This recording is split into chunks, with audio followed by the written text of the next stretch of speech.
Senhor presidente, senhores senadores, jornalistas aqui presentes, eu concordo com o senador Blairo Maggi de direcionarmos o foco também, porque eu acho que é uma oportunidade ímpar que o país está tendo de entrar nesse, vamos dizer aqui, nesse submundo, que é meio que uma caixa preta, né? Na verdade, o que está surgindo agora é o que a gente meio que já sabia, né? Até nos filmes, assim, é comum você ver cenas com pessoas depositando em paraísos fiscais, e principalmente na Suíça. A Suíça sempre foi, desde que eu era criança, que eu ouço falando, conta na Suíça. Então é bem possível que o HSBC seja uma pedra de gelo nesse iceberg. Eu não tenho dúvida de que isso aí deve ser bem maior. E agora o que fica também, e para a gente refletir, é sobre o nosso órgão, vamos dizer, arrecadador, sobre a nossa receita. Eu penso que nós fiscalizamos mal, arrecadamos mal e tem uma série de furos aí na nossa rede que não pega lambari.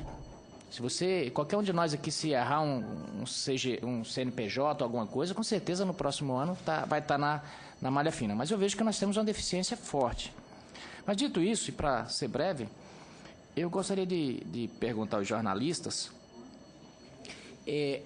se tem notícia de como anda, se já tem dados, como anda a fiscalizar as investigações, porque França, Reino Unido e alguns outros países também se depararam com situação análoga à nossa. Eu gostaria de saber se vocês já têm dados sobre a quantas andas, em que pé está a investigação desses países sobre o tema. E também, senhor presidente, saber se é possível a gente avançar junto aos nossos órgãos aqui, de repente trazer, talvez já tenham tido algum requerimento, alguém da Receita, já está, né? Já está. Então, e perguntar aos jornalistas também, talvez já tenham respondido, mas eu tive que me ausentar, se a polícia, se esses órgãos, Polícia Federal, Receita, se debruçaram sobre essa investigação, se já estão investigando, se anteciparam ou se estão ainda em berço esplêndido. Essa é a pergunta. Muito obrigado. Retorno a palavra inicialmente ao Fernando Rodrigues, depois ao Chico Otávio, para a gente dar conta da resposta aos senadores. Muito obrigado, presidente. Muito obrigado pelas perguntas, senadora Regina, senador Medeiros. Começando pelo final, senadora, a senhora perguntou sobre integrantes de empresas de mídia e sobre jornalistas que também tiveram seus nomes divulgados. A senhora perguntou se havia algo a ser notado ali. Foi o mesmo critério do interesse público e da relevância jornalística. Os jornalistas passam os dias fazendo investigações, reportagens, falando o que está certo, o que está errado no país, e eles também têm uma régua que mede o direito à privacidade diferente dos cidadãos comuns. Nós, jornalistas, estamos mais expostos ao escrutínio público, temos um dever de ser mais transparentes do que um cidadão que não tem essa atividade. É um preço que a gente paga pela nossa profissão e, por isso, os nomes dos jornalistas e também dos donos dos veículos de comunicação, em alguns casos, foram mencionados. Todos tiveram o direito de dizer se tinham as contas de maneira legal ou não. O que eles disseram foi contemplado e assim foi publicado. É assim que tem que ser numa democracia, com o pleno exercício do bom jornalismo, que foi o que ocorreu. E assim foi também com todos os outros envolvidos nas reportagens publicadas até agora. E sempre ressaltando o presidente Paulo Rocha, senador Ricardo Ferraz, relator, o vice-presidente da CPI, Randolfo Rodrigues. Ninguém cujo nome está citado nessas contas ou relacionado a essas contas no HSBC de Genebra, na Suíça, necessariamente cometeu um crime.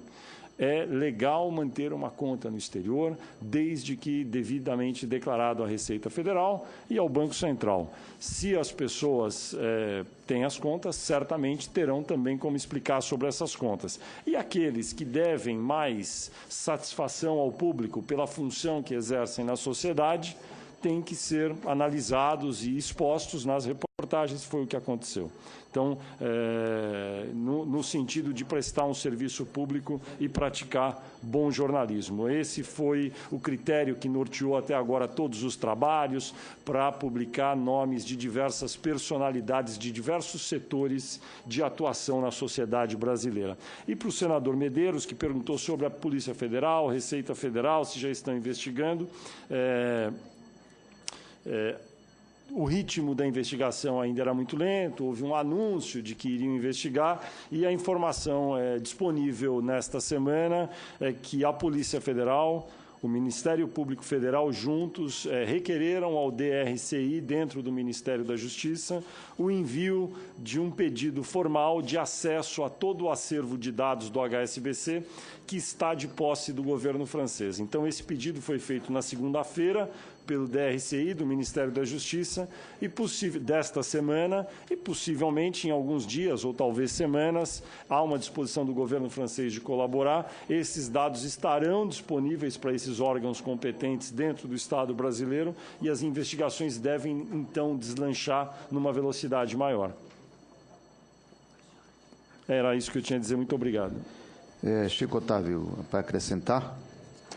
Sim, rapidamente, só dizer que num primeiro momento, que é o momento atual que a gente está vivendo, nós estamos analisando os nomes, a lista global, mas provavelmente numa segunda etapa a gente vai focar um pouco mais nos casos especificamente e tentar avançar nos desdobramentos. É isso. É só para... Acho que eles acabaram não respondendo. Eu queria saber se vocês têm informação sobre se foi tomada alguma medida legal nesses países a respeito da... Como anda lá?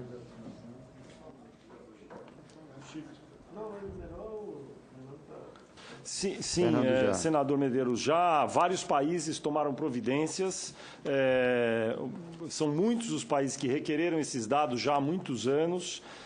O conhecimento desse episódio é de longa data, desde o final da década passada, sabia-se desse vazamento.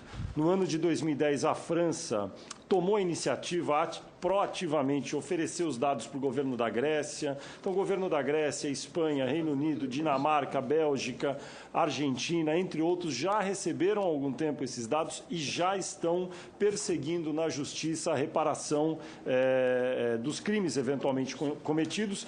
E já há, no total, pelo menos até agora, que se conheça, 1 bilhão e 400 milhões de dólares, um pouco mais, recuperados por esses países. No caso do Brasil, embora o escândalo seja conhecido já há pelo menos 5 anos e meio, o Brasil nunca tomou iniciativa de requerer os dados.